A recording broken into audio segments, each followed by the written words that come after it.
digital marketing itu basically tentang data.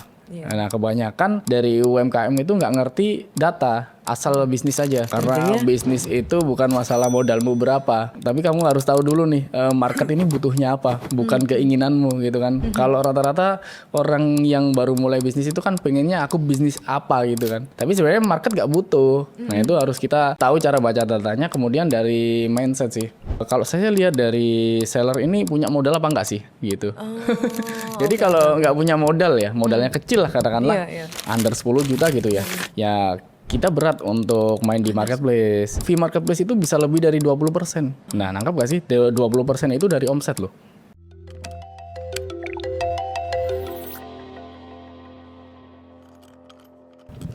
Welcome to Keypods. Hari ini kita akan ngobrolin bisnis dan juga marketplace bersama dengan Mas Asmi dari Aneka Dropship. Hai Mas. Halo.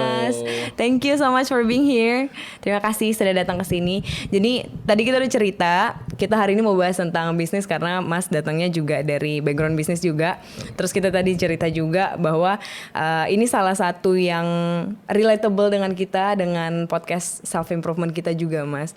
Jadi kan sekarang lagi banyak orang yang mungkin trennya bisnis online kali ya Mas. Betul. Ya. Dan Mas Asmi juga aku lihat lumayan di field itu.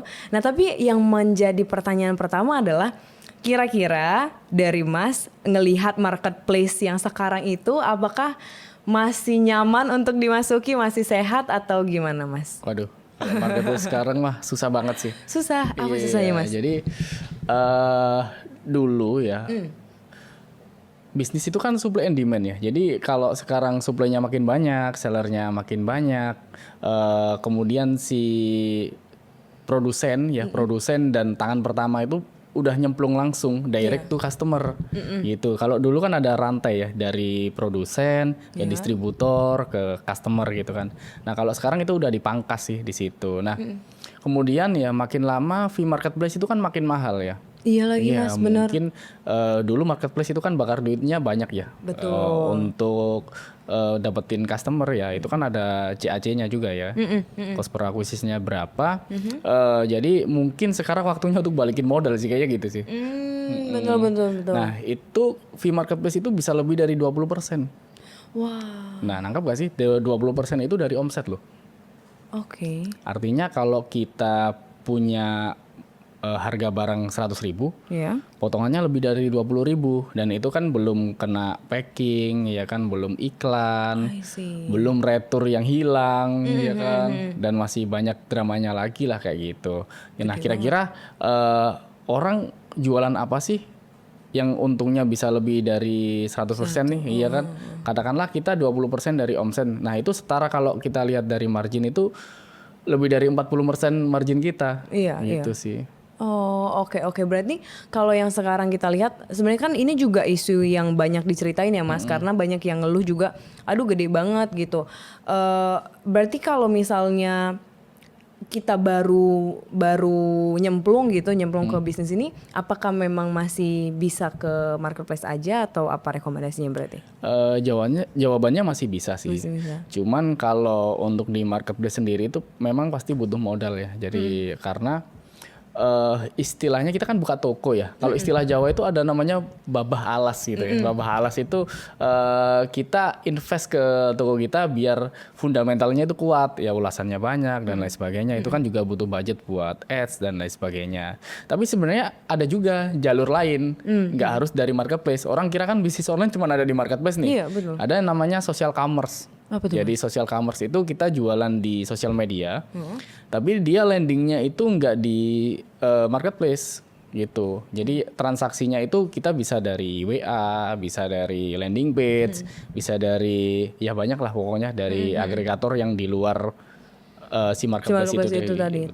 Tapi apakah trustworthy Mas? Karena kan kalau kita lihat di marketplace e-commerce yang udah terkenal ya gitu kan, kita lebih nyaman gitu ya karena kayaknya pasti gitu dikirimkan. Kalau dari yang sosial itu tadi?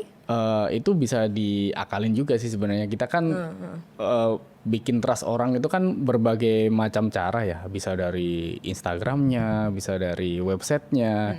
Itu kan bisa kita pikirin juga sebenarnya di situ. Cuman balik lagi cost per acquisition untuk kita mendapatkan customer di marketplace sama di soskom itu kita harus pikirin juga lebih murah mana nih gitu.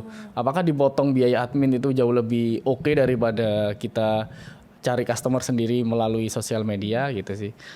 Berarti kalau kita anggaplah kita seller yang baru pertama kali gitu ya Mas. Berarti yang pertama kali kita lakukan adalah menghitung atau mempertimbangkan harga itu tadi ya. Betul. Itu yang pertama kali. Iya. Kalau saya lihat dari seller ini punya modal apa enggak sih gitu.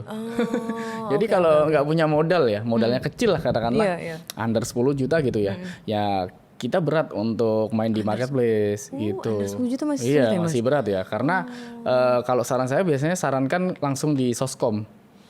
Soskom itu bisa hit and run. Jadi hit and run itu maksudnya kita nih jualan produk yang lagi tren gitu ya misalnya. Dapat duit, kita bisa gulung. Cuman problemnya kalau orang jualan di soskom itu kecanduan. Kenapa tuh Mas? Nangkap gak sih? Jadi kalau di MP itu kan kita dua cara ya. Satu itu dari ads, dua dari organik. Iya. Gitu. Nah, ads itu sifatnya cepet kita naik ya. Habisnya juga cepet. Naik, nangkap ya jadi. Nah, kalau di organik itu pelan tapi umurnya bisa panjang. Iya, konsisten kayak. Makanya kalau di soskom itu kan mereka andelin ads-nya aja sih. Gitu. Makanya kalau produknya ini udah turun ya. Nah, dia biasanya malah gedein budget ads-nya biar omsetnya kayak kemarin gitu sih. Oke. Contohnya soskom tuh apa Mas? Maksudnya jualan di Meta Ads misalnya nih.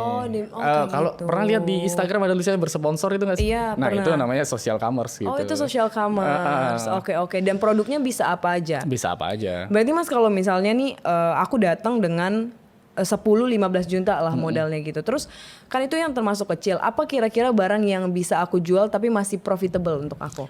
Kalau kita mainnya masih kecil banget ya, itu kita jangan berharap kita bisa jualan produk yang kuantitinya gede. Oke. Karena kalau produk yang main quantity, itu pasti produk yang gampang dijual kan, ya kan. Nah kalau gampang dijual, pasti pemain besar masuk, gitu. Nah kita biasanya startnya itu dari produk-produk yang spesifik dulu. Contoh nih, misal kita jualan madu gitu kan. Madu kalau madu umum paling berapa sih harganya? Coba kita spesifikin lagi madu asam lambung atau nih misalnya nih Oh iya juga ya. sabun muka gitu ya. Iya. Sabun muka khusus jerawat. Sabun muka khusus jerawat tapi khusus ibu-ibu menyusui. Itu kan beda lagi segmennya. Kita kan dapat margin yang gede dari situ. Misal aja sih kayak gitu. Contoh lagi misal nih pembersih lah. Nah, kalau pembersih itu kan umum ya, harganya murah. Coba tapi kita spesifik pembersih granit atau pembersih kulkas gitu. Itu kan beda lagi nanti jadinya. Gitu sih. Oke.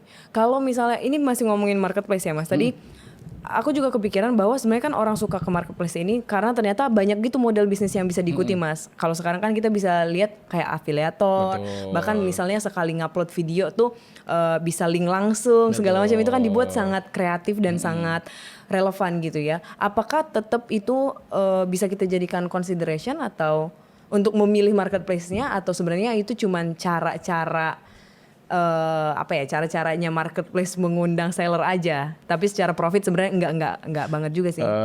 Kalau profit sih jauh lebih untung kalau kita di luar marketplace sih sebenarnya. Tetap ya Mas, tetap berarti ya di situ. Oke. Makanya sekarang ya banyak brand yang lari di luar marketplace juga.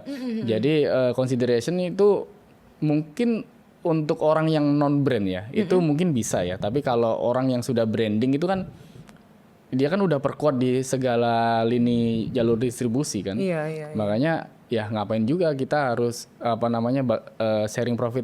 Tapi bukan berarti kalau di marketplace nggak dapat cuan sama sekali juga enggak juga sih, masih banyak juga. Cuman yang harus digarisbawahi itu kan fee marketplace itu kan sekarang mahal gitu. Iya, kadang benar. apa ya, kalau UMKM itu kadang lucu. Jualan di marketplace itu gini.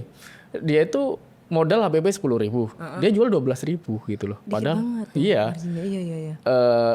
Kalau nggak ads pun ya sebenarnya dia itu udah tekor gitu loh. Ada komisi dinamis lah, komisi apalah, fee apa gitu sih. Tapi kalau di marketplace itu ads-nya itu included pas kita udah masuk apa kita beli lagi sih Mas sebenarnya? Kayak kan kita masuk nih ke marketplace. Kalau kita mau ads itu kita bayar lagi kan seharusnya? Iya betul. Oh saya pikir tuh kenapa orang ke marketplace karena ya ads-nya udah include. Jadi misalnya sekali kita masuk, toko kita masuk nanti bisa di promote gitu. Enggak ya sebenarnya? Enggak juga sih sebenarnya. Tapi sekarang marketplace ada program-program baru sih kayak misalnya apa namanya ada cashback buat ads Iya, gitu ya. betul, ada cashbacknya. Dan mungkin aku melihat Mas, kenapa orang masih tetap ke marketplace ya? Karena kayaknya keinginan dari seller juga deh.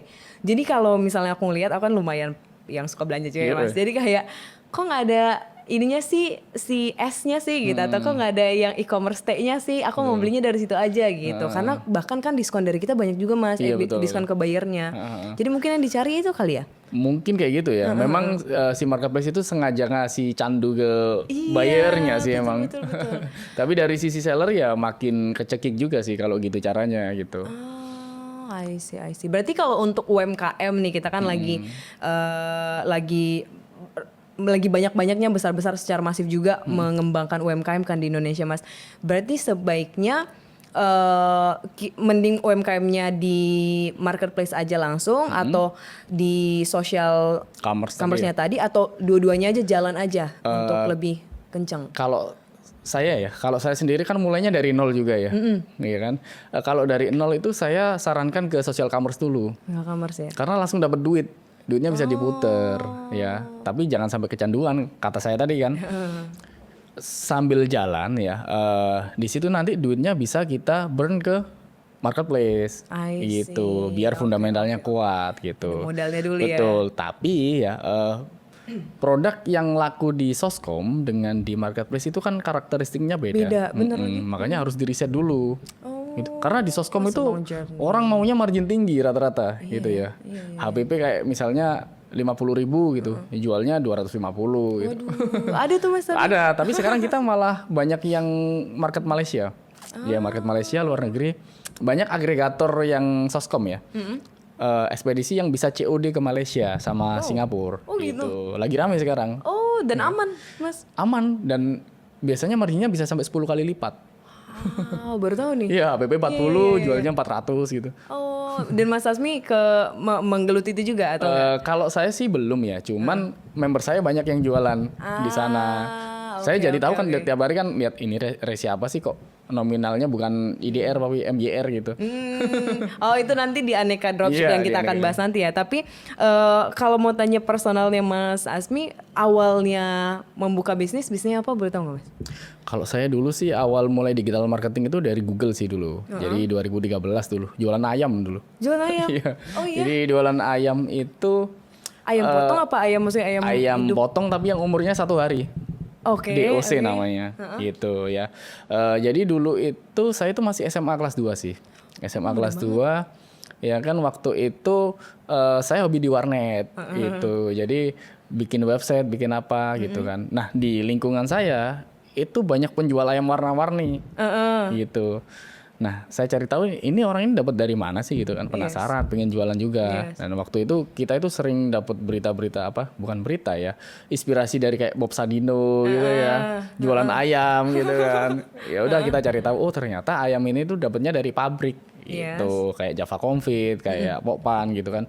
Nah, dari situ ya, ternyata si ayam ini tuh nggak cuman dibeli oleh orang yang jualan ayam warna-warni tadi. Ternyata peternak itu kuantitinya gede. Jadi dari situ saya bikin website ya. Websitenya itu ada 12. Jadi kalau orang ketik bibit ayam gitu muncul website saya semua. Oh gitu. Cuman website jelek-jelek lah zaman dulu pakai WordPress ya kan. Oh, oke. Jadi berarti Mas jual ayam pada saat itu. Betul. Berarti targetnya adalah orang-orang di sekitar rumah Mas gitu atau Bukan, atau enggak atau bahkan buat lebih peternak. Buat peternak. Iya, sebelum shifting ke Facebook ya kan. Waktu itu memang internet masih jarang juga orang pakai kan, HP masih pakai Mito 4 dulu. Iya. Nah itu sih jadi orang informasi apapun carinya di Google waktu itu. Kemudian 2000 berapa ya 2016an lah itu udah shifting ke Facebook ya. Jadi kita spam di grup-grup Facebook gitu. Jadi kita kehidupannya dari dulu ya seputar digital marketing gitu. Makanya sebelum orang rame di Shopee kita sudah jualan di Bukalapak juga waktu itu ya kan. Iya. Berarti Mas tidak pernah memegang barangnya sebenarnya. Karena kan Mas berarti penghubung kan? Iya, di tengahnya waktu itu. Iya, kan? beda tahunnya. Tapi mulai nyetok itu kita mulai tahun berapa ya? 2020 kalau nggak salah itu baru mulai nyetok barang gitu. Oh, kalau sekarang Mas apa bisnis yang gedenya? Kalau saya sih masih fokus di platform Aneka Dropship tadi sih. Gitu. Ini apa sih Mas Aneka Dropshipnya ini sebenarnya? Ini iseng sih sebenarnya. Aneka Dropship itu saya modal cuma 1.500.000. Oh wow, oke. Iya, aneh kan. Makanya ya dulu waduh kalau dibilang websitenya jelek banget gitu. Kita akses orang 10 aja udah lemot gitu kan. Oh gitu. Iya. Oke. Nah, si Aneka Dropship ini tuh lahir ketika beberapa tahun yang lalu itu saya bikin kelas. Iya. Gitu kan. Banyak orang yang tanya kan gimana sih cara jualan online gitu. Iya. Tapi kok makin lama makin banyak ya orang ini karena gratis gitu loh dan nggak niat. Bentuknya webinar mungkin dulu Mas kelasnya Webinar ada yang datang ke rumah gitu. Oh, oke. Ya kan, habis itu orang suruh bikin kelas aja Mas gitu. Iya. Bikin kelas ya kan, ternyata rame. Habis bikin kelas rame ya kan. 80% orang yang ikut kelas itu nggak jualan. Terus ngapain Mas? Karena nggak bingung mau jualan apa kan. Oh, bener juga. Gitu ya kan. Nah, karena dulu saya basicnya bisnis online. Jadi di situ kan saya punya kenalan supplier nih yang Yes. tangan pertama gitu ya. Kenapa sih nggak kita coba sharing aja sih, kita pertemukan gitu loh antara si supplier tangan pertama tadi sama si seller yang belajar tadi gitu. Akhirnya mereka seneng. Tapi dulu nggak satuan kayak gini. Bayar dulu nih 20 gitu. Tapi kalau udah laku kita potong nih saldonya. Itu masih manual, catat gitu, iya, catat. iya. Lama-lama ini kalau kita bikin platform kayaknya lebih efisien sih gitu. Yes. Ternyata makin banyak peminatnya. Makanya sekarang kita baru jalan 11 bulan sudah 4.500 member sekarang. Banyak sekali. Tapi berarti platformnya masih website base atau Website base, belum apps masih ya. website Memang base. masih Oke, berarti website. apa yang kita lakukan Mas? Misalnya aku mau menjadi dropshipper, apa yang aku lakukan pertama kali? Ya tinggal join aja sih. Setelah join itu kita nggak perlu ngapa-ngapain karena nanti akan ada customer success yang ngubungin kita. Iya, Mandu ini belajarnya dari sini gitu. Nah, produk yang lagi rame tuh yang supplier ini nih, barang yang lagi rame di marketplace ini, yang di Meta ini gitu sih. Jadi berarti kalau misalnya aku dropshipper, aku nggak perlu tahu produknya kah? Atau misalnya aku bisa spesifik, aku cuma mau jual ini aja gitu? Bebas sih, di tempat kita bebas. Oh, di tempat gitu. bebas. Jadi misalnya nih Kak Sandra mau jualan pengennya tas aja, ya udah jual tas aja gitu. Bikin toko di Shopee gitu. Satu orang bisa bikin toko banyak juga nggak masalah kan gitu kan. Misalnya nih satu tas, satu pembersih, satu apa gitu kan. Nah, enaknya di tempat kita itu kan nggak terikat ya. Jadi mau kita kirim resi apapun bisa. Kalau di tempat lain kan dropship itu kan harus pakai agregatornya mereka. Iya. Dan kalau di tempat lain platform dropship itu barangnya diambilin dari marketplace, Iya. dijual di social commerce tadi. Iya. Artinya kalau kita jual di marketplace kan nggak bisa bersaing dong. Orang suppliernya aja build di marketplace gitu kan. Nah kalau di tempat kita itu kita sortir rata-rata dari supplier tangan pertama. Gitu. Oke. Berarti yang ada di website itu, apakah pembeli bisa datang ke websitenya dropshipper juga Mas? Aneka Dropship ini juga? Kalau pembeli sih nggak ada Nggak akses ada, di situ nggak akan karena di kan situ ya. ada membership juga kan. Ngapain kita beli jadi tapi member kan? eksklusif ya. Iya benar. Jadi benar-benar orang yang mau menjadi dropshipper aja masuk menjadi member, terus nanti bisa memilih barang-barang itu tadi ya. Mas kan bikin kelas ya. Ini aku penasaran juga nih, bikin kelas online cara berjualan. Ini kan kayaknya cara berjualan semua orang mau berjualan online sekarang. Tapi apa yang harus kita perhatikan pas jualan sebenarnya? Kalau menurut Mas? Kalau kita ngomongin tentang digital marketing ya kan, kemarin saya nonton podcastnya, bukan podcast sih, videonya Bang Ferry Irwandi kan, katanya dia kuliah di Harvard kan, marketing ya.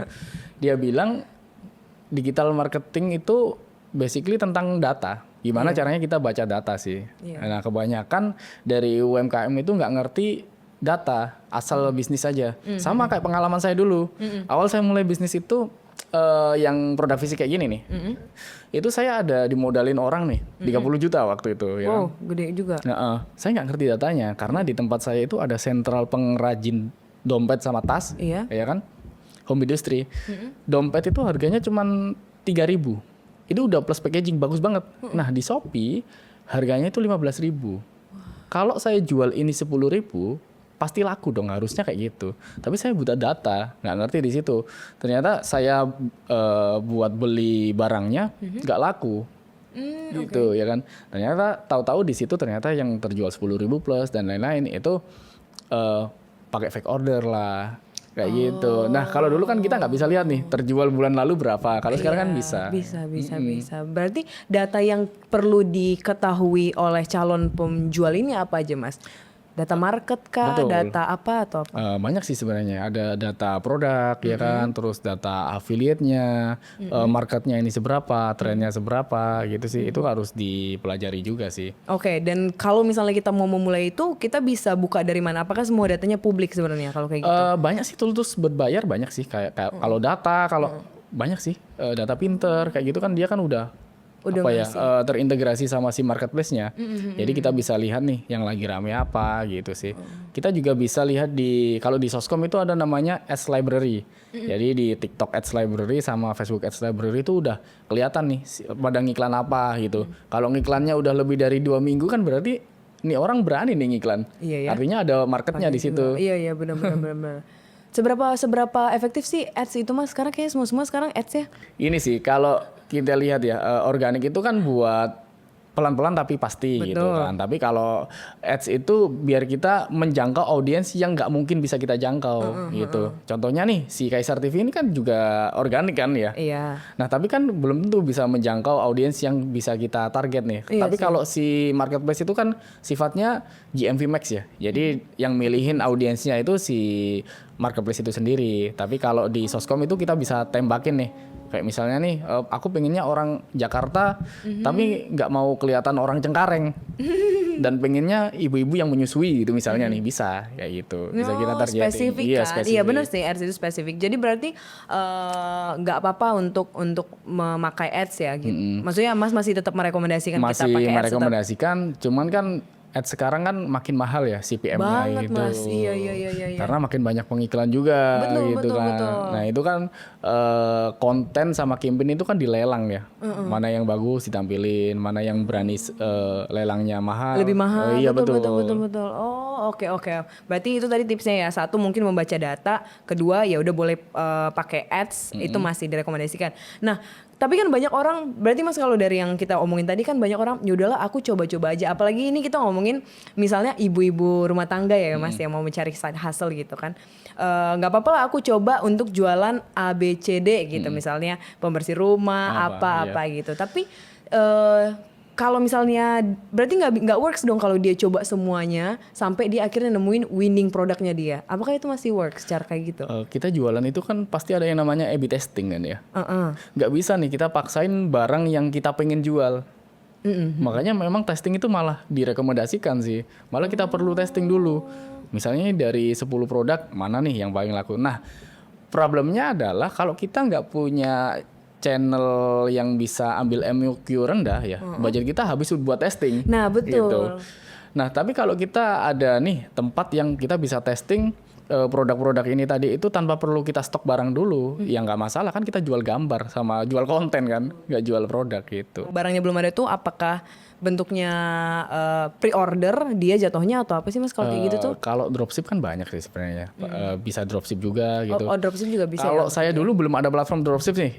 Awal-awal saya mulai jualan itu jual gambar dulu. Jadi kita ambil gambar nih dari internet gitu kan. Kita posting. Laku baru kita ambilin. Nah, waktu itu eventnya lagi corona ya kan, lagi corona. Pandemi. Jadi kita ada alasan sih waktu ya jangan ditiru juga sih kayak gini ya. Jadi saya tuh ambil barang nih, misalnya dari Surabaya, rumah saya kan di Jombang, ya kan. Saya mau kirim ke Jakarta misalnya. Jadi barang ini harus landing ke Jombang dulu, baru dikirim ke Jakarta, gitu sih. Nah itu kan prosesnya makin lama tuh. Nah tapi kalau orang customer tanya kok nggak nyampe-nyampe, kita bilang PPKM. Tapi itu cuman bisa work kemarin ya, Iya, sekarang ya nggak bisa kemarin, lagi ya. gitu. Oh, oke. Ada nggak Mas satu misalnya setelah Mas mempelajari dan bergelut gitu ya di bidang ini, satu produk yang kayaknya selalu works dan selalu laku sih ini. Jadi bisa dicoba nih untuk ibu-ibu nanti misalnya yang dengar. Oke, iya. Sebenarnya produk itu diciptakan buat apa sih gitu? Produk itu dibeli orang kan buat menyelesaikan problem orang kan. Nah, kalau problemnya relate ya pasti laku. Intinya kayak gitu. Cuman problem orang itu kan banyak ya, gitu. Nah, tapi lihat lagi di situ ada pemainnya apa enggak. Kalau pemain besarnya masuk ya kita jangan masuk kalau masih kecil-kecil gitu sih. Makanya kalau pasti spesifik produknya itu apa, ya kita nggak bisa ngomong sih. Tapi kalau produk solusi untuk nyelesain problem orang gitu, ya masih bisa.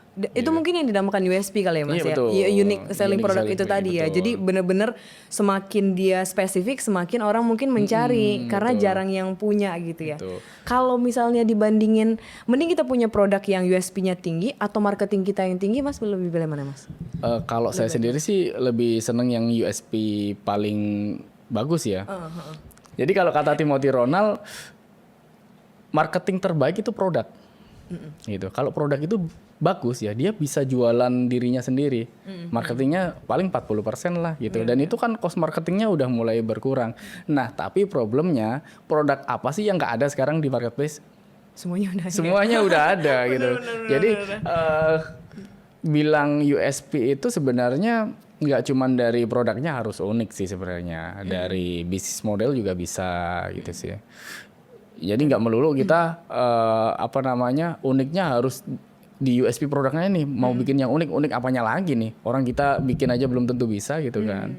Makanya kita bisa bikin di storytellingnya lah. Misalnya nih kayak Humans itu kan storytellingnya bagus gitu kan. bener, Parfum semuanya banyak parfum gitu kan. Nah bedanya apa di situ? Oh, storytellingnya iya. Karena kan banyak yang ini ya Mas, kalau ngomongin marketing gitu ya, kan banyak yang memang marketingnya jor-joran untuk jadinya hype nanti. Tapi kalau kayak USP-nya tinggi, mungkin nanti produknya bisa bertahan lama. Tapi maksudnya Mas setuju nggak kalau misalnya produk-produk yang bertahan lama itu berarti produk-produk yang secara quality berarti menjawab kebutuhan orang gitu ya berarti. Betul ya. Tadi kan kita ngomongin gimana caranya laku dulu nih, gitu. Kalau ini ngomongin repeat order kan. Betul, repeat ordernya. Nah kalau repeat order ya balik lagi sama quality produknya sih, gitu. Nah apalagi kalau zaman sekarang ya kita bersaingnya itu bukan cuman dari lokal, produk China juga bagus semua sekarang. Makanya quality ya harus dijaga juga sih. Makanya saya itu sering ketemunya e-commerce namanya. E-commerce itu orang yang jualan di social commerce ya. Mereka itu nggak peduli sama kualitas. Iya. Yang penting dapat duit. Nah, itu tadi yang aku bilang hit and run tapi jangan jangan kebangetan lah kayak gitu. Hit and run tapi yang bagus biar ada repeat ordernya gitu. Oh, oke. Oh, itu namanya hit and run. Betul. Ya. Iya. Berarti nggak kalau misalnya kita tarik kesimpulan berarti nggak boleh ini juga ya, nggak boleh rely on satu tempat atau satu market doang berarti. Betul. Ya, market itu kan luas banget ya. Iya Ini sih, baru iya, lokal ya. Luar negeri masih banyak tuh. Bener. Bisa nggak sih Mas kalau kita dropshipper doang tapi kita benar-benar sampai ke pasar luar negeri itu? Bisa banget. Sekarang udah banyak toolsnya gitu loh. Dan kita nggak perlu modal gede. Caranya gitu itu gimana sih, Caranya Mas? gimana nih? Contoh kalau di tempat kita kan dia ambil barang nih dari Aneka Dropship gitu kan. Dia bisa jual di agregator. Jadi agregator itu satu tempat ya yang sudah bekerja sama dengan ekspedisi-ekspedisi. Jadi kita bisa create resi satu pintu di situ. Nah di Aneka Dropship juga bisa create resi sebenarnya di situ. Nah tapi untuk di luar negeri agregatornya itu harus bisa yang cross border. Oke. Gitu. Nah, sebenarnya banyak agregator cross border, cuman yang COD kan jarang. Nah, kebetulan di Malaysia ya, itu behaviornya sama kayak di Indo. Orang sana itu suka COD juga. Gitu. Makanya COD ya? Iya. Ya bagus sih di sana cuannya bisa gede, cuman ya ada problemnya juga. Problemnya kalau di sana itu kalau retur barangnya itu nyangkut di gudang sana, nggak balik ke Indo. Tapi kita bisa reliable kembali. Ini kita ada orderan lagi nih, ditempel lagi di sana, minta tolong gitu bisa. Kirim lagi. Berarti kalau misalnya dropshipper dari Aneka Dropship dapat yang mau COD di Malaysia itu prosesnya gimana Mas? Maksudnya apakah beneran COD di Malaysianya atau apa Mas? Benar ya. Jadi gini, kalau di Aneka Terbang gitu ke Malaysia Mas? Iya, ke Malaysia Pergi? gitu. Cuman duitnya kan kita Aneka Dropship itu kan nggak nyimpen duit orang ya. Iya, Beda kalau platform lain kan ditahan dulu di withdraw, kita enggak. Oh, Jadi betul. dia dari dashboardnya si seller tadi sama si agregator itu tadi sih. Gitu. Jadi masuk tinggal di withdraw dari agregatornya bukan dari Aneka Dropshipnya gitu. Ngerti sekarang. Mas kenapa bikin Aneka Dropship Mas pas awal-awalnya? Ya itu tadi sih, kita Aneka Dropship ini kalau dibilang arahnya mau kemana kita based on permintaan aja sih. Jadi kalau member butuh apa nih, makanya kita upgrade berkali-kali tuh. Iya. Oke. Kalau misalnya nih aneka dropship udah gak bermanfaat, saya gak fanatik sama aneka dropship gitu sih. Tapi akan panjang nggak manfaatnya kalau Mas lihat? Ini kan udah 4.000 Kalau member saya juga ya. lihat kemarin sih efeknya berantai ya. Jadi contoh nih supplier yang tadinya UMKM kecil gitu ya, jadi rame penjualannya, si suppliernya punya karyawan banyak, ya kan. Nah si member kita itu kan jualan nih, rame, karyawannya nambah, ya kan, nambah admin lah, ya kan, nambah tukang editing lah, tukang bikin landing page dan lain sebagainya. Itu kan efeknya makin berantai. Di sisi lain dari internal kita kan karyawannya juga nambah lagi. Nah jadi manfaatnya itu efek berantai. Oh ya compounding ya. Jadi memang panjang juga dan ya continuity gitu ya Mas ya. Nah yang paling lucu itu member kita itu banyak yang menggantungkan kehidupannya itu di sini gitu loh. Oh, malah ada nih ya orang pekerjaan yang utama gitu iya, jadinya. Wow. dia punya bisnis toko ekspor gitu ya. Iya. Dia punya beberapa cabang, ditutup semua. Jualan enak dropship aja Mas, nggak harus ambil banyak barang dan marginnya kan di aneka kan lebih dari 100% rata-rata ya. Oh gitu. Iya, kalau di dia jualan misalnya itu kan cuma 20% gitu kan. Makanya dia lebih seneng ini dan cash flow-nya lebih terjaga sih kayak gitu. Tadi aku baru mau nanya gimana caranya aneka dropship ini bisa membantu atau meyakinkan seller untuk dapat produk yang marginnya itu bagus gitu Mas atau sehat. Tapi ternyata berarti marginnya rata-rata di atas 100%. Iya, Oh berarti gitu. ya lumayan meyakinkan para calon-calon seller gitu ya Betul. untuk bergabung nantinya. Oke. Berarti selama pembuatan ini kan belum setahun tapi udah ada 4.000 membernya. 4.500-an lah, iya. 4.500-an. Tapi ada kesulitan yang dihadapi mungkin Mas? Kalau kesulitan dari kita sih mungkin untuk menghandle ini ya kualitas dari suppliernya. Jadi supplier itu kan beraneka ragam ya. Iya. Di kita itu ada ribuan produk nih. Nah suppliernya itu nggak satu dan ngirimnya kan dari suppliernya langsung bukan dari kita. Kita kan cuma di tengah nih. Nah di situ kadang ada yang kualitasnya nggak dijaga. Nah itu pasti kita langsung audit lah. Bisa kita Suppliernya aneka dropship dari mana aja Mas? Apakah maksudnya dari luar negeri, pabrik-pabrik luar negeri atau di Indonesia juga lumayan di empower UMKM-nya atau gimana? Rata-rata sih dari Indonesia sendiri sih gitu sih. Ada dari UMKM, ada dari manufaktur juga, gitu, importir juga gitu. Jadi istilahnya aneka dropship itu kita bisa impor nih, ya kan? Tapi satuan, gitu. Tanpa perlu impor, barangnya udah ready gitu. Iya. Itu kok bisa sih Mas? Maksudnya apakah karena di stok barangnya atau karena apa? Itu sih panjang sih ceritanya ya karena dulu kan saya jualan online tuh banyak kenalan kayak importir kayak pabrik gitu kan yang dulu saya kuantitinya gede. Nah di situ dia kan harganya udah tangan pertama, nggak mungkin lah masa pabrik jualan di marketplace kan ngapain juga gitu kan, paling yang jualan brand-brand gitu kan. Jadi dari situ kita bisa dapat margin besar karena nggak ngelewatin jalur distribusi lain gitu. Dan importir juga kalau misalnya kita impor kecil-kecilan juga kalah sih sama yang pemain Udah besar gede, betul, gitu loh. betul. Makanya kalau misalnya orang-orang mau impor skala kecil ya sama beli di kita satuan jauh lebih murah di tempat kita gitu sih. Oh, jadi better untuk membeli satuan ya daripada import skala. Oh, oke. Berarti selama perjalanan ini kesulitannya supplier itu tadi. Tapi kalau misalnya suppliernya ternyata produknya jelek tuh ya, Mas. Apa yang di provide sama aneka dropship? Kalau kita sih kalau udah keterlaluan banget ya misalnya nih dia ngurangin bahan gitu ya, yang tadinya bagus jadi jelek gitu ya, ya kita pasti langsung, maksudnya kita udah selesaikan gitu. Iya. Jadi kita cari supplier. Kita itu banyak banget supplier ya, bahkan kita 1 bulan sekali itu lebih dari 100 item baru sih. 100 aja Iya. Produk apa aja Mas? Wah banyak sih, ada kayak produk fashion, ada produk apapun. Orang kalau mau dijualin mah seneng gitu. Makanya supplier banyak banget di tempat kita. Padahal di awal kita mau ngemis-ngemis dulu ke supplier gitu. Mau nggak nyuplikin tempat kita gitu. Apa sih aneka dropship? Tapi kan mereka melihat maksudnya awareness-nya terhadap aneka dropship juga tinggi, kualitasnya juga kan mungkin bisa diadu gitu. Problemnya adalah kalau zaman sekarang jualan itu barang itu gampang beralih trennya. Iya. Kalau UMKM itu biasanya bertahan di satu produk winning tuh. Pengennya Biasanya apa sih Mas? kaya terus gitu. Betul. Tapi kalau produk winningnya di UMKM itu apa sih Mas biasanya? Iya, setiap segmen sih ada sih. Ada Iya, ada aja. aja. Kosmetik ada, ini ada, semuanya ada sih. Oke, Cuman oke. kalau dia udah nemu yang winning, biasanya bertahan di situ. Tapi ya, yang harus kita tahu, zaman sekarang otak manusia itu gampang beralih. Iya lagi. Kalau dulu kita tontonannya kan YouTube nih dulu, ya kan? Kita harus ketik dulu, ya kan? Lihat thumbnailnya bagus, Yes. kita klik, gitu Yes. kan?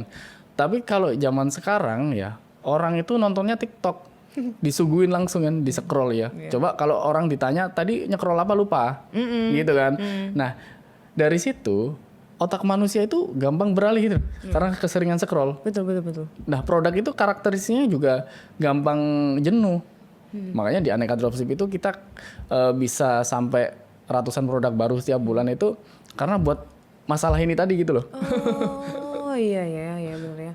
Untuk supaya ada kebaruan terus yang Betul, dijual gitu ya iya. Mas ya. Kita ikutin arus aja. Toh bisnis itu kan ujung-ujungnya cari duit ya kan. Betul. Jadi concern kita itu gimana caranya member itu bisa dapat duit, itu aja sih. Oke. Sejauh ini tapi segmen yang kayaknya top selling tuh apa Mas? Selalu ada repeat order itu apa Mas? Kalau produk ibu-ibu ya kan kayak pembersih itu pasti Itu banyak ya? rame gitu ya. Iya. Skincare ya, skincare juga bagus sih skincare ya kan. Oh iya. Ya, kita ada brand juga masuk ya kan. Skincare Cina juga ada. Oh iya tadi kita cerita itu Iya, skincare Cina Cina ternyata itu juga bisa masuk ya ke Indonesia bisa Mas ya? masuk ya, kurang tahu juga sih ya. Kita kan di tengah ya, tapi BEPOM juga. Iya BEPOM loh, makanya kan biasanya kan permasalahannya tuh kayak aduh BEPOM kan nih nanti ada apa gitu. Betul. Ternyata Nah, BEPOM yang ya. menarik lagi Luar biasa. adalah kita itu nggak tahu ini brand Cina apa brand lokal. Karena kadang brand Cina itu mereknya Indo sekarang. Oh, tapi emang pas datang ke tempat Mas gitu ya, maksudnya ke Aneka Dropship, apakah nggak ada keterangan ini di Ya, manufacture by atau di mana? ada sih, cuman kan problemnya kalau zaman dulu ya itu kan ketahuan ini barang impor nih gitu Iya. ya. Nah kalau zaman sekarang ya banyak importir ya itu yang produksinya di sini nggak impor lagi. Oh, pabriknya sudah di sini. Pabriknya sudah di sini. Jadi nggak gitu. ini ya nyaru antara Iya. brand apa dan brand apa. Oh. Kita taunya brand lokal. Jadi top produk yang bagus di marketplace tuh.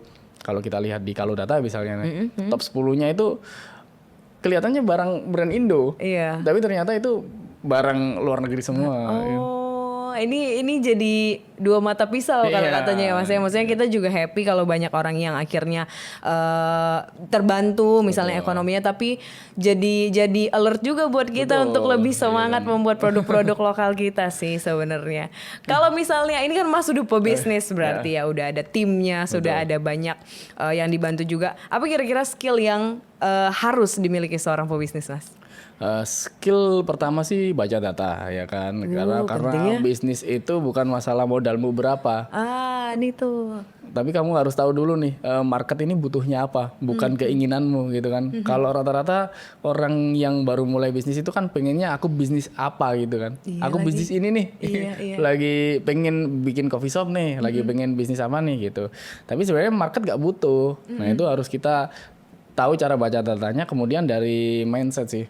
Mindsetnya harus yang seperti apa Iya, Mas? mindset kalau Persisten. mindset pengusaha dengan mindset karyawan itu kan beda, gitu. Nah, jiwa fight-nya juga beda. Sebenarnya banyak sih masalah mindset biar dibahas orang lain sih. Iya. Tapi aku setuju sih Mas. Maksudnya kan ini aku juga lumayan pengen tadi kalau kita cerita juga off cam gimana ya cara bikin bisnis gitu ya. Tapi memang mindsetnya kayaknya salah deh Mas. Iya. Karena mindsetku adalah kayaknya aku sih suka ngopi, aku kayaknya bikin kopi ya Betul. gitu. Padahal kan mungkin market udah terlalu banyak dengan Betul, coffee shop ya. Berarti nggak boleh kayak gitu ya Mas ya. Jangan lah, Data kita dulu datanya ya. dulu ya, baru mulai. Oke. Kalau 5 tahun ke depan Mas ditanya, kira-kira prediksi tren bisnisnya seperti apa? Nah, kalau lihat dari sekarang kan udah arahnya ke ini ya, sosial media plus marketplace gitu ya, kayak di TikTok gitu kan ada affiliate Iya, banyak gitu. banget. Nah, tren kedepannya masih sama kayak di situ, cuman jauh lebih apa ya, jauh lebih berkurang lah, sellernya itu jauh lebih terpilih gitu, karena sekarang kan seller pada keluar dari marketplace kan gitu ya kan, karena mungkin cuannya kurang gitu. Jadi yang bisa bertahan itu benar-benar seller yang Modalnya gede. bukan modalnya gede aja sih ya, tapi knowledge-nya juga gede. Oh iya, knowledge-nya juga gede. Gitu. Nah, kalau untuk tentang AI sih bagus juga sekarang ternyata konten AI itu kita tes di Soskom, di marketplace juga pakai JMV Max ya. Itu juga bagus ternyata. Padahal kalau aku sendiri lihat ini konten apa sih gitu. Nggak tertarik lah kayak gitu. Tapi ternyata dipakai buat iklan itu bagus. AI itu Iya gitu. Malah Ya meskipun ada faktor kayak QL dan lain sebagainya, tapi AI-nya itu juga konversinya bagus. Oh, berarti bisa dipertimbangkan ya? Bisa dipertimbangkan, makanya kan makin murah gitu. Bener sih. Jadi menggunakan AI, terus mungkin apakah bisa dipertimbangkan juga untuk ke Soskom kalau yang belum sama sekali ke Soskom berarti udah mulai bisa ya Bisa cari banget data. gitu. Udah bisa masuk juga. Kemarin istri saya coba-coba affiliate juga sih di TikTok gitu kan, pakai Google Flow gitu kan, bikin gitu. Iya. Ya laku juga. Iya sebenarnya ya Mas ya. Masih banyak ininya juga. Nah tapi kita bingung nih karena udah terlalu banyak video. Kan banyak yang kayak aku baru 1 hari affiliate sudah mendapatkan segini gitu kan. Bohong deh.